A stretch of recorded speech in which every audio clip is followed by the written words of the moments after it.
Hi everyone, it's me, Angel. I've been wanting for a while to make a movie for this blog, and so I'm finally gonna try to do it. And you might hear somebody come inside and say, "Who are you talking to?" or something like that. Hopefully that's not gonna happen, but I'll just try to ignore it because my dad's home because it's snowing and it's hard to get time. It's hard to get studio time. Anyways, so one thing I wanted to talk about was parents sometimes ask me what I wish, what I wish my parents would have known and what I think kids with special needs would want their parents to know. And so that's kind of what I wanted to talk about today, what I thought I'd talk about. Well, one story I could tell you is I had a friend once who had a little baby girl, and I had been talking to her about like how I didn't always get along with my parents when I was a kid and how I always kind of felt rejected by my mom. And she said, well, when you have a baby, you hold your baby in your arms and you look at her and you think about how she's going to be the cheerleader and on the soccer team and the prom queen and who her boyfriends are going to be when she gets bigger and stuff. And then so when your kid grows up to or gets a little older and you can see that she has special needs, that she's different, then it can be disappointing. So that was her way of comforting me.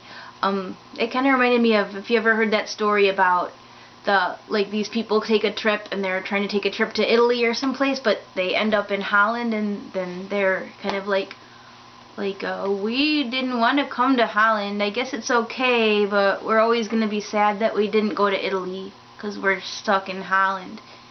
And I don't know, I guess I kind of used to like that story, but now I kind of don't, because to me it's like, if you're on a trip, like let's say you bought a plane trip, you know specifically where you're going. You bought a plane ticket on purpose. You're not just like getting on a plane, like randomly letting it take you somewhere. But when you have a kid, you kind of are just randomly getting on a plane and letting it take you somewhere. You don't know where you're going to go.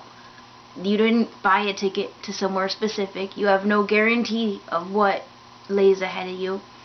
It's kind of like a magical mystery tour. So it's kind of like if you have this kid in your head that you expected that she's going to be popular, or he's going to be on the baseball team, or he's going to be on the soccer team, he's going to grow up to be a doctor. Even if your kid didn't have autism or special needs, that might not happen. It's kind of like the perfect child is the figment of your imagination.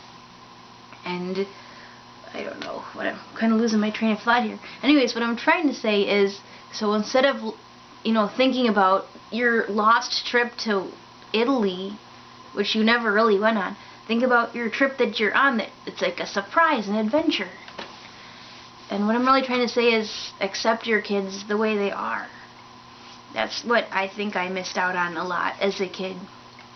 And some people I think like my parents, once they even found out that I have special needs, that I had Aspergers and ADHD, they don't really like to tell people about it, and they kind of feel weird when I tell people about it, like in this video, because to them overcoming a disability would mean, making it seem like you don't even have it, kind of hiding it.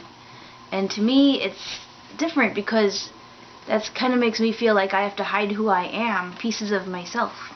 So I've heard parents talk about how they'll bring their kids to a family gathering, and family members are always like, "What's wrong with your kid? Why is he like that?"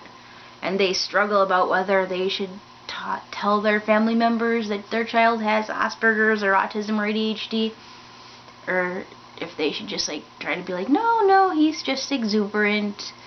So to me, my advice is to tell them, to educate your family members, to educate people as much as possible about your child and what he needs or she needs and the different ways that she acts. And some of them aren't going to be accepting, and some of them are going to give you insults, and there's not much you can do about that except just, blow it off, I guess. They're going to say that, they're not going to understand right away. There's not much you can do about it. But the more people you do tell, the more people you're going to find do understand, or they want to learn. Even if they don't understand, they're going to want to learn. So tell people, tell them the good things about your child, because I know there's good things about your children, but don't hide the struggles, help people understand and help people get to love your child and value him for what he is, not for what you're trying to get him to pretend to be. I mean, there's a lot of value in kids the way they are, right? So the more people you get, the more you provide your child people who love him and accept him exactly the way he is, then when he does come up against people who don't like him the way he is or find him annoying or whatever, he's going to be able to deal with that because he's got friends and he's got family members who love him at home. An example I could tell you, let's say you have a kid who talks about cars all the time and he loves to talk about cars and that's his special subject that he's always going to talk about. So it's a good thing to try to teach him, okay, Tommy, you love cars. Everybody doesn't love cars, so everyone doesn't want to listen to you talk about cars all the time. They might want to talk about something else. Doesn't mean they don't like you, they're just not interested in cars as much as you are. And it's a good social skill to teach them. But I think that something that parents and teachers will sometimes do instead is, Tommy, people are going to think you're weird if you're always talking about cars. So here's how you have to pretend like, this is what you need to do so that people don't think you're weird. This is what you need to do to pass as normal.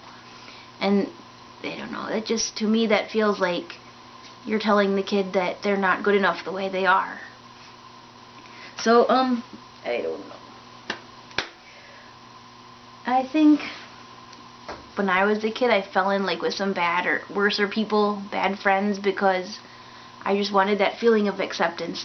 And I just wanted people who knew me for who I was and not for who I was not. Does that make sense? I'm not as good at talking as I am at writing. But what I'm trying to say is just love your child the way he is and value him the way he is.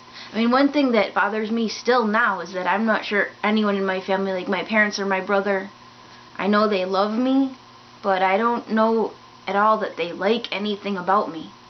I mean, at all. I think they think I'm really annoying sometimes and they wish I would be different and they wish I would be more normal. But they wish I would be like other family members that don't have ADHD or Aspergers. And it's hurtful to me.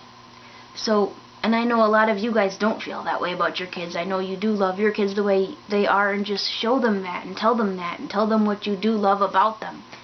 Not just I love you because you're my kid. Just tell them, show them that you love them the way they are. And get other people to love them the way they are. And that's the best thing I could tell you for your kids, is to just let them be loved and let them be accepted and valued. That's all anyone really wants, right? Okay, so sorry this video is kind of a mess. I'm not that good at talking.